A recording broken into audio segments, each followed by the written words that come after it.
चलिए बच्चों, आगे सेशन को आगे बढ़ाते हैं। और हमारे पास लास्ट टॉपिक बचा था जो कि बेसिकली आपको इसका जो रिलेवेंट कंटेंट था, और हमने एक्सचेंज डिफरेंस के लॉस का गेन का कैसे ट्रीटमेंट करते हैं उसकी हम चर्चा ऑलरेडी कर चुके हैं। अब हम चर्चा करने वाले कि भैया जो इंटरेस्ट है, अब ये एक्सचेंज डिफरेंस था कि दो एलिमेंट थे एक्सचेंज, जैसे कि मैंने आप समझाया भी था आपके लिए कि भैया आपके पास जो बोरिंग कॉस्ट में दो मेजर एलिमेंट होंगे। एक होगा आपके पास एक्सचेंज डिफरेंस का अमाउंट और एक होगा आपके पास क्या, इंटरेस्ट का अमाउंट। इसकी हमने चर्चा कर ली थी, गेन हुआ है तो आप पीएल में लेकर के जाओगे, और यदि आपको लॉस हुआ है तो देखना पड़ेगा, परमिशन है तो कैपिटलाइज करना, अदरवाइज पीएल में लेकर के जाना है। इसकी हम चर्चा कर चुके हैं। अब हम बात करने वाले हैं कि भैया यदि इंटरेस्ट का अमाउंट है तो उसका ट्रीटमेंट क्या होगा। ठीक है। अब यहां देखो, यहाँ स्टैंडर्ड बोलता है कि आपके पास देखना पड़ेगा कि जो आपने बोरोइंग ली है वो बोरोइंग स्पेसिफिक नेचर की है या फिर जनरल नेचर की। अब स्पेसिफिक नेचर का मतलब क्या है, हमें पता है कि ये पैसा आया और ये पैसा इस असेट्स के कंस्ट्रक्शन में हमने लगाया है, और यदि वो असेट्स जिस पर हम लगा रहे हैं उस पैसे को, यदि वो असेट्स क्वालिफाइंग नेचर की है तो पूरा की पूरा अमाउंट हम कैपिटलाइज करते थे, वहां पे कोई दिक्कत नहीं है। लेकिन प्रॉब्लम क्या है, आपने 50 लाख रुपए ब्याज लिया, ब्याज पर लिया, और उस अमाउंट का आपने बहुत सारी असेट्स में यूज कर रहे हो, ये नहीं पता लगा पा रहे हो कि भैया किस में कितना कितना वो हुआ है। तो ठीक है, अब कुछ क्वालिफाइंग की है कुछ क्वालिफाइंग की नहीं है, तो बहुत आसान काम है। मान लो आपने एग्जाम्पल देखो, थोड़ा सा डिस्कशन एनालिसिस वाला पार्ट आज देने की मैं कोशिश कर रहा हूं आपको लिए, ठीक है ना। मैंने क्या बोला, एक आपने 5 लाख रुपए का लोन लिया, और ये पता था कि आपने कंस्ट्रक्शन ऑफ बिल्डिंग में यूज किया है, और कंस्ट्रक्शन बिल्डिंग आप जानते हो क्वालिफाइंग नेचर की होती है। तो ये वाला पूरा की पूरा जिस रेट से मान लो 10% से लिया है, तो 5 लाख का 10% यानी 50,000 रुपए आप क्या कर दो बेटा, कैपिटलाइज कर दोगे। यहां कोई दिक्कत नहीं थी। केस नंबर 2 के अंदर आपने लोन का अमाउंट है मान लो 50 लाख रुपए का, और ये 10% की ब्याज पर है। अब आपने क्या किया है, ये नहीं पता आपने किस assets, not not identify not identified utilise utilised on particular assets. आपको नहीं पता ए है, बी है, सी है, डी है, कौन सी पर कितना अमाउंट यूज किया आपको बिल्कुल नहीं पता। तो इस केस के अंदर आपको एक एवरेज रेट निकालनी पड़ेगी, एवरेज बोरिंग कॉस्ट रेट निकालनी पड़ेगी, और उस रेट से आप करोगे कैपिटलाइज और डिफरेंस का अमाउंट जाएगा पीएल में। बोलो हाँ है ना। तीसरा केस देखो, तीसरा केस ऐसा भी तो पॉसिबल है, 50 लाख रुपए का लोन लिया है आपने, रेट है 10% से, और ये पता है ए पर यूज किया, पता है बी पर यूज किया, पता है सी पर यूज किया, पता है डी पर यूज किया, ये हमें पता है। अब हमने फिर क्या करें, ऐसा पता है तो अब देखेंगे नेचर ऑफ असेट्स, फिर देखेंगे नेचर ऑफ असेट्स हम आइडेंटिफाई करेंगे। ये नॉन क्वालिफाइंग असेट्स है, ये क्वालिफाइंग असेट्स है, ये क्वालिफाइंग असेट्स है, नॉन क्वालिफाइंग असेट्स है। और हमें ये पता है कि नॉन क्वालिफाइड हमने यहाँ 10 लाख यूज किया, यहाँ 20 लाख यूज किया, यहाँ 10 लाख यूज किया, और यहाँ पर 10 लाख यूज किया है। बोलो हाँ है ना। तो स्टैंडर्ड बोलता है कि देखो इसका आपने इस पर और इस पर तो कर दो कैपिटलाइज, और इसको कर दो पीएल में ट्रांसफर, क्योंकि यहाँ आइडेंटिफिएबल है। जब आइडेंटिफिएबल नहीं होगा, केस नंबर 2 की तरह किसी सिचुएशन होगी, तो वहां पर समस्या आएगा, और वहां पर हम क्या निकालेंगे बेटा, average rate of borrowing cost. बोलो यस और नो। क्लियर है यहाँ तक कहानी। बस इसी बात को फंडामेंटली समझाने की मैं कोशिश कर, मैं अभी ज्यादा डिस्कस बेटा इस पर इसलिए नहीं कर रहा क्योंकि एनालिसिस वाला पार्ट है, उसमें जितना मैं टाइम दूंगा उतना ही कम है, क्योंकि टॉपिक बहुत शानदार होते हैं, मजेदार होते हैं, क्योंकि मैंने बोला रेगुलर बैच का पार्ट होता है बेसिकली ये। क्योंकि इतना डिस्कस करने लग गया तो मुझे लगता नहीं कि 1 घंटे की क्लास तो मुझे ऐसा लगेगा एक छोटे से टॉपिक के डिस्कस करने में ही खत्म हो जाएगी। ये रियलिटी है।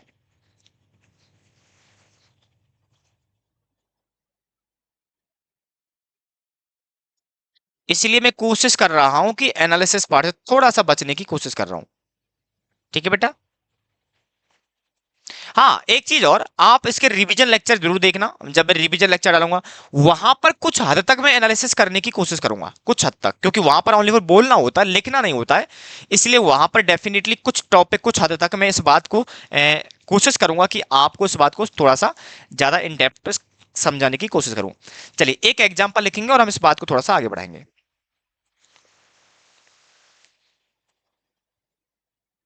Example number third, AVC limited, AVC limited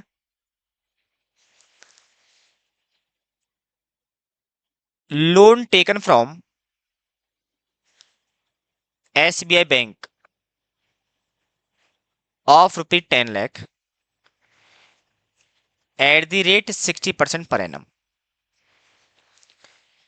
and such amount of borrowing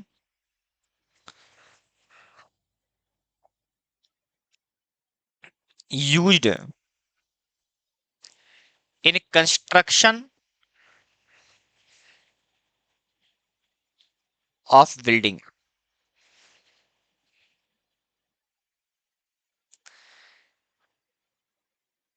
Date of loan taken 1 अक्टूबर 2023.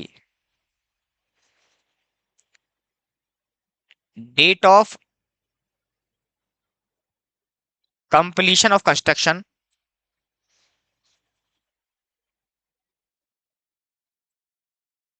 1 मार्च 2024.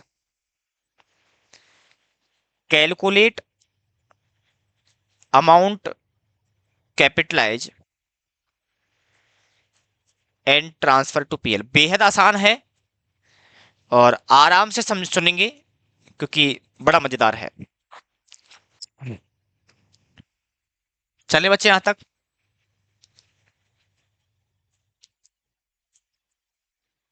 ठीक है. एक एक चीज को बड़ी बारीकी से देखना है, आराम से समझना है. आई होप, उम्मीद करता हूं कि आपको एक कंसेप्ट बेहतरीन हो जाएगा आपका.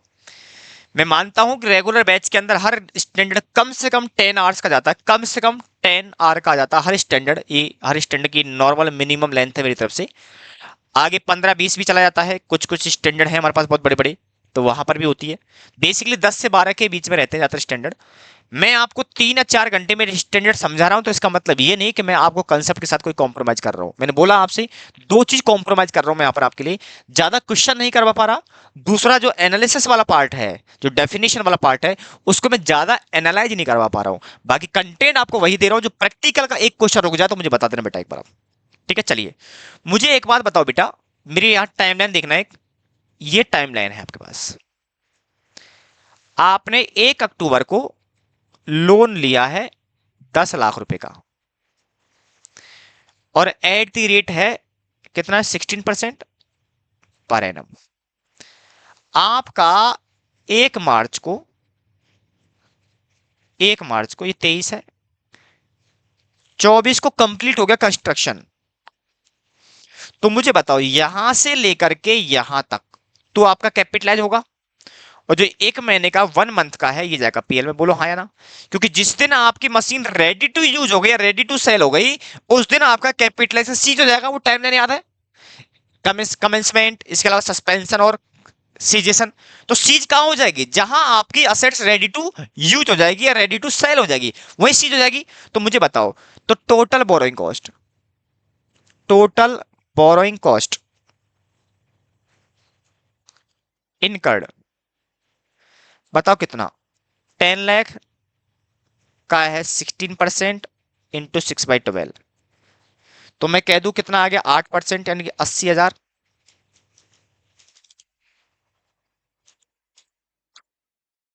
80,000 रुपए का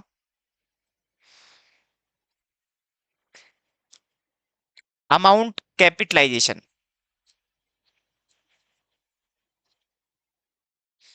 बताओ कितना.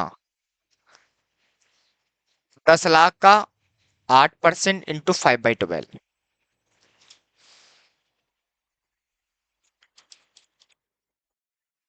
10 लाख का 8% इंटू 5/12.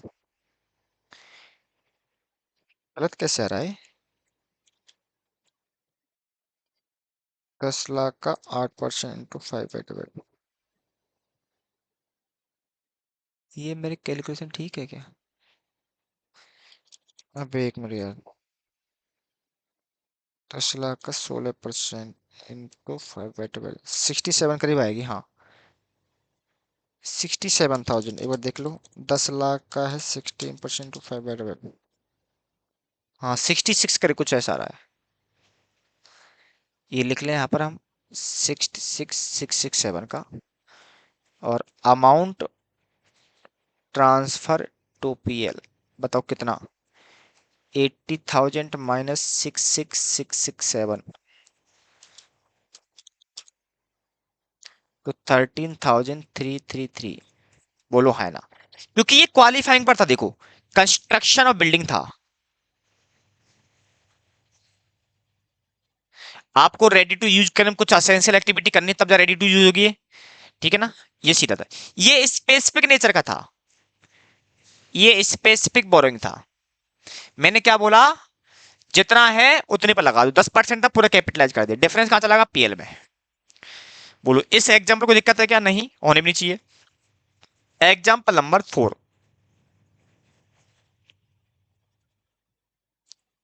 एग्जाम्पल नंबर 4, ध्यान से सुनते हुए चलना, बाकी कोई दिक्कत नहीं, बाकी हम देख लेंगे, ठीक है।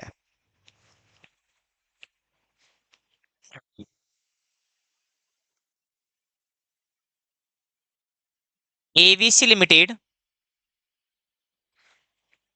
Loan taken from HDFC bank, HDFC bank for rupees 50 lakh. कितना है, 50 lakh, at the rate 16% per annum, and utilised on following assets.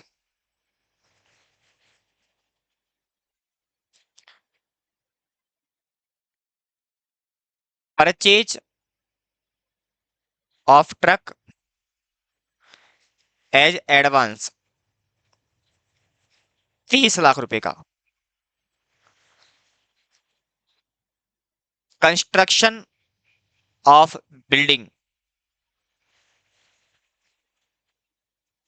Of rupees 10 lakh का, परचेज ऑफ मशीनरी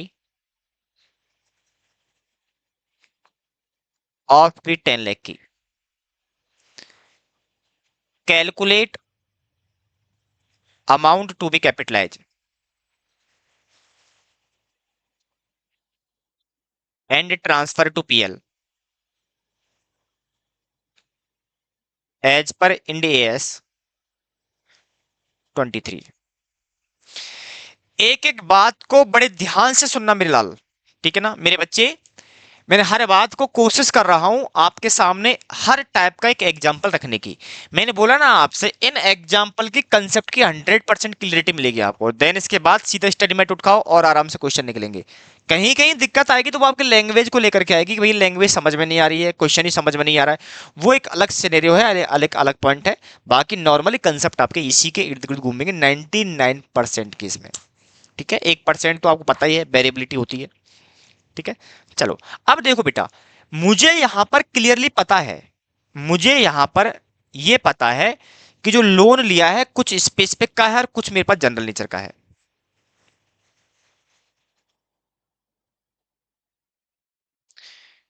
मेरे पास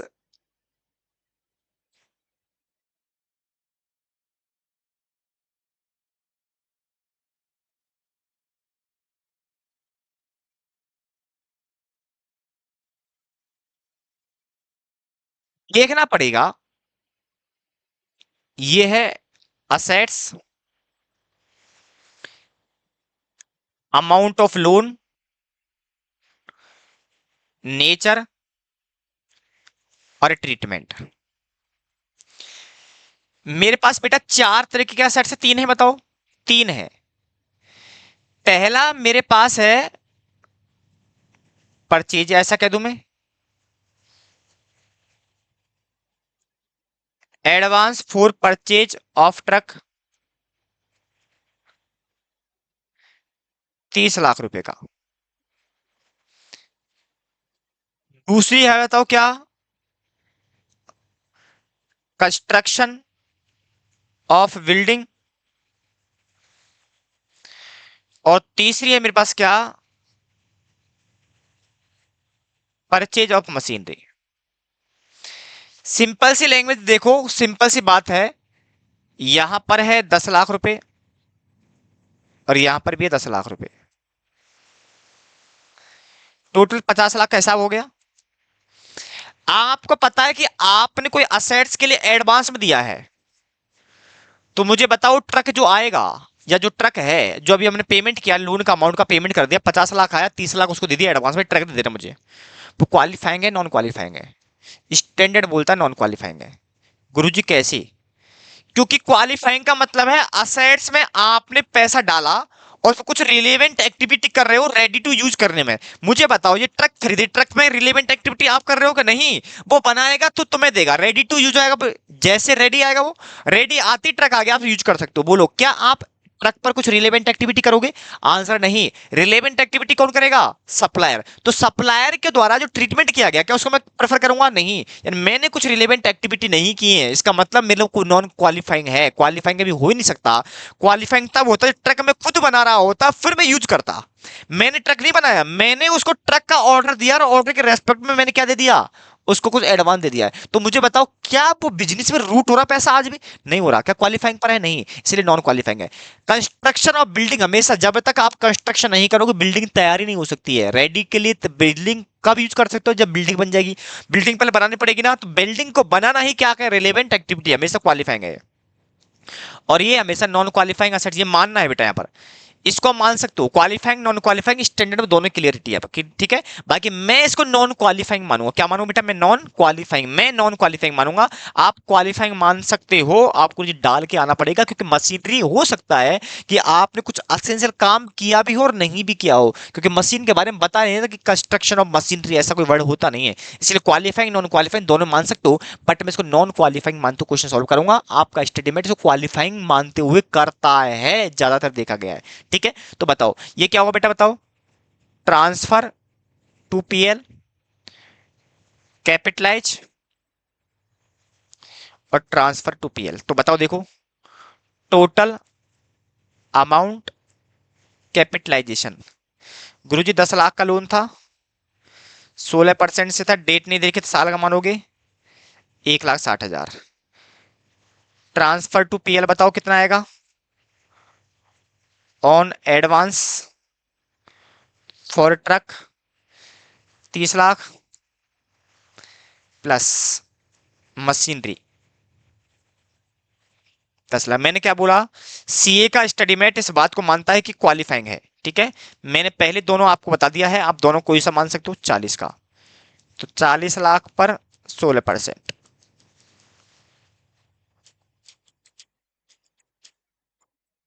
6,40,000। बोलो यहां तक कोई दिक्कत किसी को नहीं हो तो हम आगे चलें। ठीक है, यहां पर क्या था बेटा? लोन यहां पर स्पेसिफिक जनरल ऐसा कुछ नहीं था, बोला कि इसका कुछ अमाउंट था आपने क्वालिफाइंग पर किया है, कुछ ये स्पेसिफिक था, स्पेसिफिक ही था। ठीक है ना, इसने बता दिया कुछ क्वालिफाइंग पर कुछ नॉन क्वालिफाइंग पर, देन उसके बाद हमने इसको क्या कर दिया? बाइफरकेट करके इसको ट्रीट कर दिया। ठीक है, ये भी आपके सामने है, ये भी आपके सामने है। अब तीसरे नंबर का जाओ, एग्जाम्पल नंबर 5। 5 ये क्या? हाँ, 5। लिखिए अब। AVC limited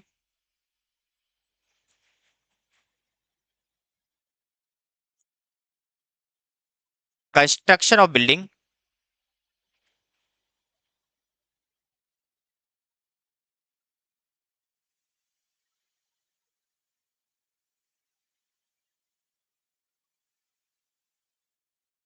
construction building,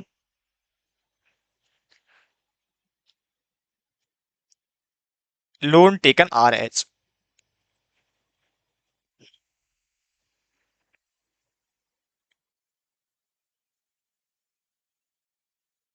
loan taken of ₹2 lakh for specific construction of building at the rate at the rate 9% per annum on 1/4/2011।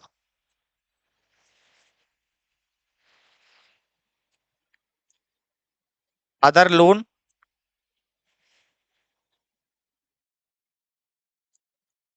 7 lakh @12%, 9 lakh @11%।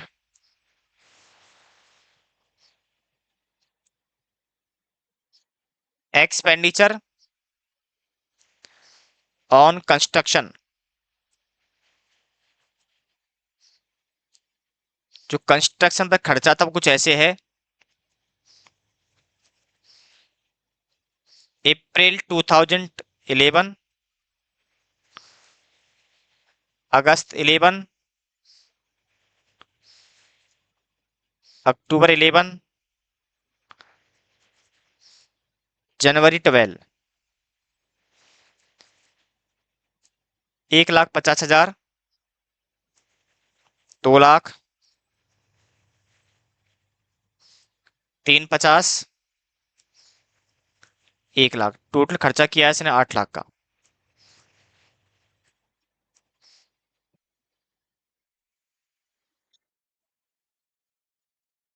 Date of completion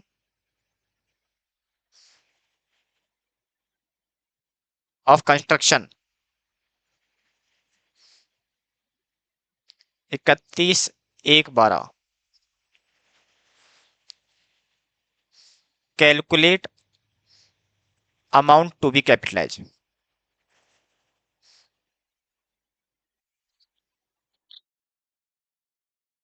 आराम से देखना क्वेश्चन को।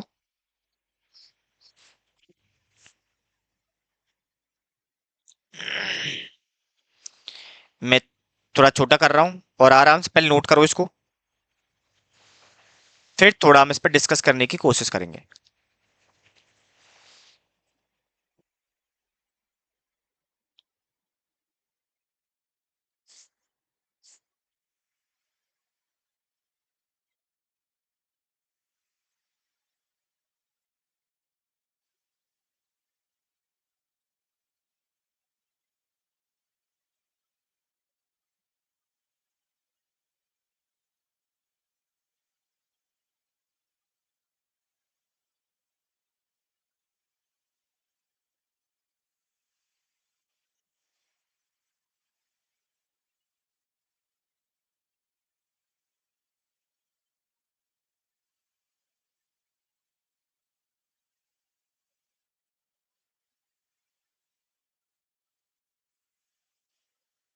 ठीक है, चलो। हमें सबसे पहले इस क्वेश्चन में ये देखना पड़ेगा कि बेटा बोरिंग किस नेचर की, स्पेसिफिक नेचर की है या जनरल नेचर की है। सर जी कंस्ट्रक्शन और बिल्डिंग है तो सारा स्पेसिफिक ही होगा, नहीं। यहाँ समस्या है, डेट नहीं दे रही कि कब कब यूज किया, पहला समस्या। दूसरी समस्या ये कि किसके कंस्ट्रक्शन क्या है, जो बिल्डिंग है क्या उसके नेचर क्वालिफाइंग है या नहीं है, ये देखना पड़ेगा। बट क्वेश्चन में स्पेसिफिक बोला कि भैया जो बिल्डिंग पर है ना वो ये वाला है, ये वाला। तो मुझे बताओ ये वाला जो पॉइंट दे रखा है आपके लिए ऊपर क्वेश्चन में रिलेवेंसी, क्या ये स्पेसिफिक की है या नहीं है, बताओ। स्पेसिफिक बोरोइंग है या नहीं है, बोलो। यहां क्लियर है, लेकिन इन बोरोइंग का कहां पर इस्तेमाल किया ये नहीं पता, इसलिए जनरल बोरोइंग है। बोलो हाँ और ना, बोलो। क्या मैं इसको ऐसे वाइफरकेट कर सकता हूं, जो क्लियरली बोल रखा कि ये वाला पैसा यहां पर ही यूज किया है तो वो स्पेसिफिक हो गया, और जो पैसा ये बता दिया कि भाई इतना तो आया है, यूज कहां हुआ है इस बात का कोई पता नहीं है, तो हम उसको बोलते जनरल। सर जी मान लो ये स्पेसिफिक कंस्ट्रक्शन की रेस्पेक्ट में ना होकर के किसी और होता तो मैंने बोला कुछ नहीं करना आपको, स्पेसिफिक देखना पड़ेगा क्वालिफाइंग पर था या नॉन क्वालिफाइंग पर था। यदि क्वालिफाइंग है तो कैपिटलाइज होगा, नहीं तो पीएल में जाएगा, बोलो है ना। यहाँ कंस्ट्रक्शन और बिल्डिंग है तो इसका मतलब क्वालिफाइंग है। इसका मतलब ये हुआ कि ये जो है ये आपका कैपिटलाइज होगा। तो मैं बताओ सबसे पहले क्या करना है मुझे, सबसे फटाफट से आ जाओ सॉल्यूशन तरफ। Calculation, calculation, calculation of general borrowing,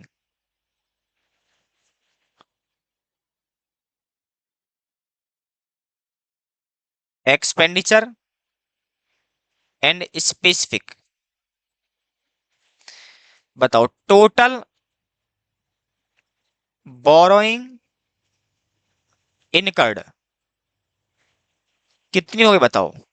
गुरुजी 8 लाख रुपए की। ये बात आपको पता है यहां पर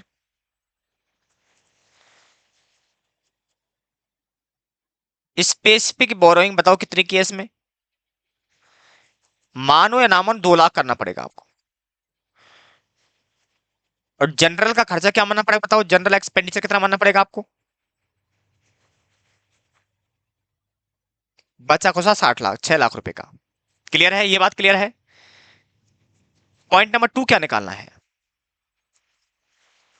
एक बात पता है कि स्पेसिफिक जो बोरोइंग है वो आपकी या तो EIR अप्लाई होगी उस पर, या पर आपकी जो स्पेसिफिक रेट है वो होगी। सर जी ऐसा क्यों।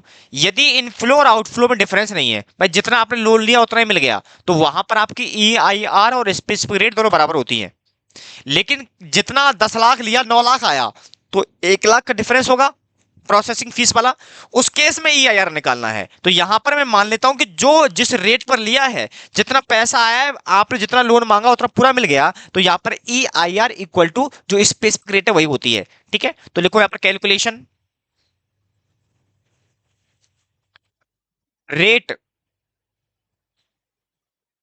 Applicable for capitalisation. मैं दो पार्ट में डिवाइड करूंगा।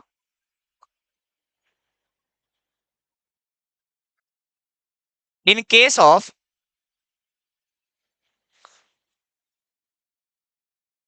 In case of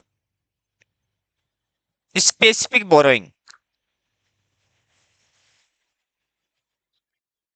bye using EIR that is at the rate 9% per annum. मैंने क्यों बोला यहाँ EIR क्यों नहीं निकाली मैंने, क्योंकि मुझे यहाँ जरूरत नहीं लगी। जब जरूरत लगेगी तब बात करूंगा, अभी तक नहीं लगी तो मैं नहीं की बात। In case of general borrowing by using average rate, जिसको बोलते weighted average rate, refer working note number 3। इसकी मैं वर्किंग नोट नंबर 3 में बात कर रहा हूं।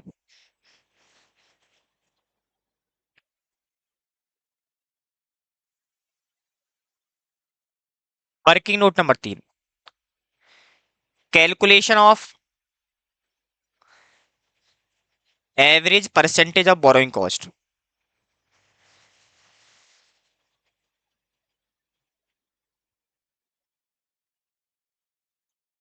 तो देखो मेरे पास एक तो है 7 लाख रुपए का लोन, एक है 9 लाख रुपए का लोन। अमाउंट ऑफ लोन है, तो बताओ टोटल कितना, यही है क्या। हाँ 7 9, कितना होगा 16 लाख का। बताओ बेट क्या आएगा। 7 lakh divide by 16 lakh, 9 lakh divide by 16 lakh, यही आता बेटा, बेट ऐसे ही आता है। तो 7/16, 0.4375, और माइनस कर दो 1 में से 5625, एक के बराबर ऐसे निकलता बेट। तो रेट ऑफ इंटरेस्ट बताओ कितनी आएगी। इसकी रेट कितनी थी बताओ। ऐसा भी तो निकालते अपन लोग, थोड़ा आगे कर दो क्या इसको, मैं हल्का सा थोड़ा सा आगे बढ़ा रहा हूँ इसको बेटा, देखो 1 मिनट रुको, 1 मिनट रुको।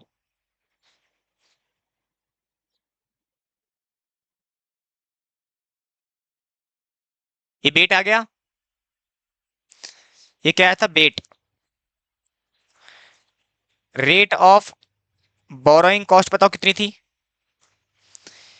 इस केस में थी 9, कितनी कितनी बताओ फटाफट से देखो। 12% 11%। तो बताओ बेटेड एवरेज कैसे निकलेगी।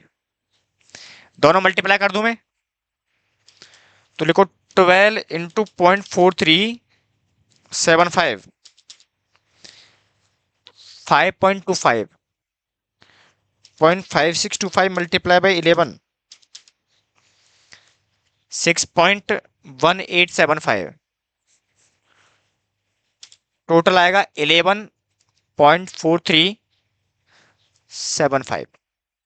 क्लियर है कहानी यहाँ तक? तो मुझे बताओ यहां कितना आ गया, 11.4375। ये आपकी परसेंटेज रेट आ गई। इसको मैं ऐसे भी निकाल सकता था सिंपली। कैसे? 12 मल्टीप्लाई बाई 12% किसकी थी बताओ? इसकी 7 lakh divide by 16 lakh plus 11 multiply by 9 lakh divide by 16 lakh. ऐसे निकालते वेटेड एवरेज। याद ना हो तो आप कॉस्ट ऑफ कैपिटल पढ़ो। तो 11 पॉइंट कितना आ रहा है बताओ? 4375, 4375।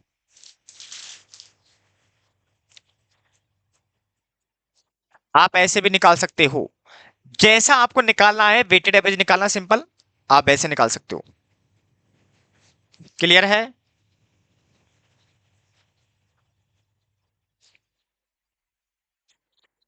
बताओ, यहां तक किसी को डाउट नहीं होना चाहिए। यदि यहां तक डाउट है, इसका मतलब फिर आगे चलना बहुत मुश्किल काम हो जाएगा। ठीक है, इसीलिए उम्मीद कर रहा हूं कि आपको यहां तक कोई डाउट नहीं होगा। चलिए,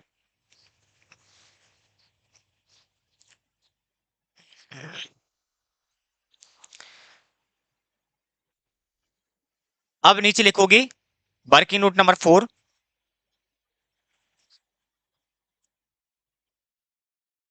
calculation of calculation of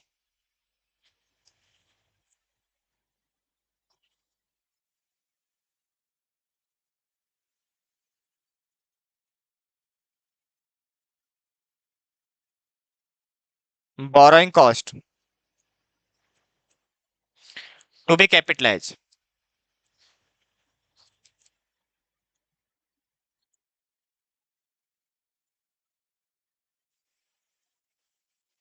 to be capitalise. तो एक बात तो आपको पता है,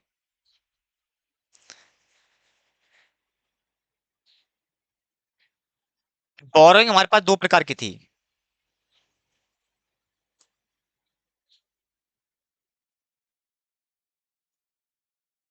on specific,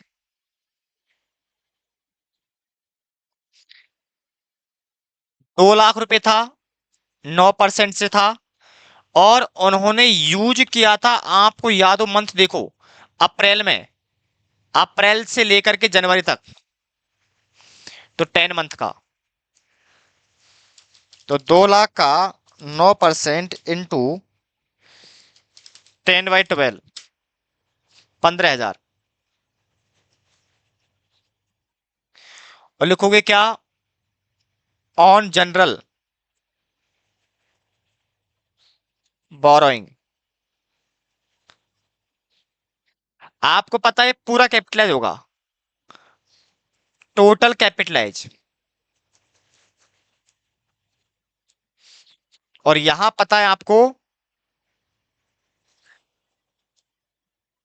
capitalise only for 11.4375% से। तो उसका ट्रीटमेंट देखो, अलग अलग है, क्योंकि आपने अमाउंट अलग अलग टाइम पर यूज किया है। एक 1.5 लाख रुपए यूज किया है, एक 3.5 लाख, और 1 लाख किया है आपने। 11.4375% लगेगी, बताइए आपको? 11.4375% लगेगी, ये बताइए आपको? 11.4375% लगेगी। मैं इसको ना सिमिलर भी कर सकता था, मैं एक साथ निकालता, लेकिन मुझे फिर एक्चुअल अमाउंट को एवरेज करना पड़ेगा। बोलो हाँ या ना? इस अमाउंट को मैं चाहूं तो 3 में ना निकाल करके एक साथ टोटल कर सकता था मैं। इसका कितना बताओ? 1.5, 4, 5, 6, 6 लाख का सीधा 11.4375% में कर सकता था, बट इसको मुझे पर एवरेज में कन्वर्ट करना पड़ेगा। वो कैसे होता है कभी टाइम मिलेगा तब डिस्कस करेंगे, ठीक है ना। अभी इतना समझ लो, जैसे समझा रहा हूं वैसे कर लो। बाकी इसको मैं एक तरीके से और कर सकता हूं, यदि बोरोइंग कॉस्ट जो आपने पे की है, जो एक्चुअल खर्चा है, उसको मैं एवरेज कर लूं, तो एवरेज बोरोइंग का जो खर्चा है उस पर एवरेज रेट लगा करके कैपिटलाइज निकाल सकता हूं, ठीक है ना। वो भी एक आसान तरीका है, लेकिन अभी मैं डेट के हिसाब से काम कर रहा हूं। यहां लगेगा 6/12, यहां लगेगा 4/12, और यहां लगेगा 1/12। तो देखो यहां पर जो भी अमाउंट आ रहा हो निकालो फटाफट से। 150 का 11.4375 टू 6/12, 8578.1 जो भी आ रहा हो, पॉइंट मारा होगा देख लेना। ये 13,343 कर लो, 4 कर लो, और लास्ट में है 953.125। तो टोटल मिला कहूं तो राउंड ऑफ में जो भी निकाल रहे हो आप लोग उसको, ये आएगा आपका 37,875। नहीं, 875 माइनस 22,875, ये आएगा 22,875। और टोटल कैपिटलाइजेशन बताओ, 15,000 ऑन स्पेसिफिक पे था और 22,875 ये था, तो टोटल 37,875। और नीचे लिख लो क्या, amount transfer to PL, total actual borrowing cost minus capitalise. तो कैपिटलाइजेशन है 37,875, और एक्चुअल देख लो कितना पे किया आपने। एक्चुअल की जो आपने खर्चा लिया है, मेरे पास डेट नहीं दे रखी तो मैं मानूंगा सीधा 16 लाख, 2 लाख पर 9%, कितने महीने के लिए, 10/12 का, प्लस आपने 16 लाख और लिया है, जिसका अलग अलग करना पड़ेगा बेटा आपको। डेट नहीं दे रखी, मानूंगा मैं सेम सेम को ले लिया हुआ। 7 लाख इंटू है 12%, इंटू कितना, वही 10/12, और वही 16 लाख, सॉरी 9 लाख, इंटू है 11%, इंटू 10/12। तो निकाल लो कितना आ रहा है, 2 लाख का 9% इंटू 10/12, 15,000। और यहाँ कितना आएगा, 7 लाख का 12% इंटू 10/12, 70,000। और यहाँ कितना आएगा, 9 लाख का 11% इंटू 10/12, 82,500 का, प्लस 70,000 प्लस 15,000, ये आ रहा है 1,67,500, माइनस आएगा यहाँ से 37,875, 37,875, तो 1,29,625 ट्रांसफर टू पीएल में। किसी दिक्कत तो पूछ लो यहाँ से आराम से। अब आपके सवाल के जवाब दिए जा सकते हैं, फटाफट से पूछो। ये मेरी तरफ से नॉर्मल केस स्टडी का लास्ट क्वेश्चन था, ठीक है। अब आप इसके अलावा जो आपका स्टडी मैट है आप उनको निकाल सकते हो, वहां पर कोई दिक्कत नहीं है आपको, और उन सबको आराम से आप सॉल्व कर सकते हो। You are capable for attempt on all types question of borrowing cost, ठीक है। उम्मीद करते हैं आपको सब कुछ चीजें बेहतर तरीके से समझ में आई होंगी, और कोई भी दिक्कत है तो टेलीग्राम चैनल को जाकर के ज्वाइन करें। मेरा कॉन्टैक्ट नंबर आपको पता है, नहीं पता हो तो वैसे नीचे दे रखा है यहाँ पर भी, 9001276236 जाकर कर सकते हो। CMA दिनेश धाकड़, आप इसकी बात कर सकते हो, ठीक है। तो ये आपके सामने है जो आपके साथ लिख रहा है लिटरेचर। आई होप, उम्मीद करता हूं ये स्टैंडर्ड खत्म हो गया। वैसे को लीज को कराने का मेरा और मन है ठीक है, लीज कराएं। यहाँ पर मैं चाहता हूं कि पहले आपके ग्रुप अकाउंटिंग के स्टैंडर्ड को खत्म कर लें, फिर फाइनेंशियल इंस्ट्रूमेंट, और देन उसके बाद, क्योंकि 15 अप्रैल तक का बच्चों को टारगेट ले रखा है, क्योंकि बच्चों का बड़ा डिप्रेशन है, खासकर ग्रुप अकाउंटिंग वाले 110 103 वाले में दिक्कतें आती हैं, तो वहां पर मैं चर्चा करूंगा। एक बात और बता दूं मैं आपके लिए, 103 और 110 में ज्यादातर बातें मैं लिखाऊंगा नहीं, क्योंकि दिक्कत ये कि जिसमें लिखाने बैठ गया मैं, क्योंकि आपको पता होगा 110 103 जो ग्रुप अकाउंटिंग है मेरा, 1.5 से 2 महीने के टॉपिक है, 1.5 महीने कम से कम टॉपिक चलते हैं, 1.5 महीने में जाकर के वो टॉपिक कवर होते हैं। ठीक है, क्योंकि उसका ये तो क्वेश्चन बहुत लार्ज होता है। ठीक है, क्वेश्चन को करने के अंदर कम से कम 30 से 40 मिनट तो वैसे लग जाते हैं क्लास के अंदर, और कम से कम ना करके 15 से 20 क्वेश्चन तो उसमें करवाने पड़ेंगे, तब जाकर के चीजें और बेहतरीन हो पाएंगी। इतने से कम क्वेश्चन करवाए तो उतना ज्यादा आप इंजॉयमेंट नहीं करोगे उस टॉपिक के अंदर जितना आपको करना चाहिए। ठीक है, थैंक यू सो मच, मिलते हैं आपको नेक्स्ट सेशन के अंदर और देखते हैं कौन सा स्टैंडर्ड उठाएंगे। बाकी बेसिकली देखते हैं मोस्ट इंपॉर्टेंट जो भी एग्जाम ओरिएंटेड होगा, जो हाईली वेटेड है, खासकर ग्रुप अकाउंटिंग, उसकी चर्चा करने की कोशिश करेंगे। ठीक है, चलिए।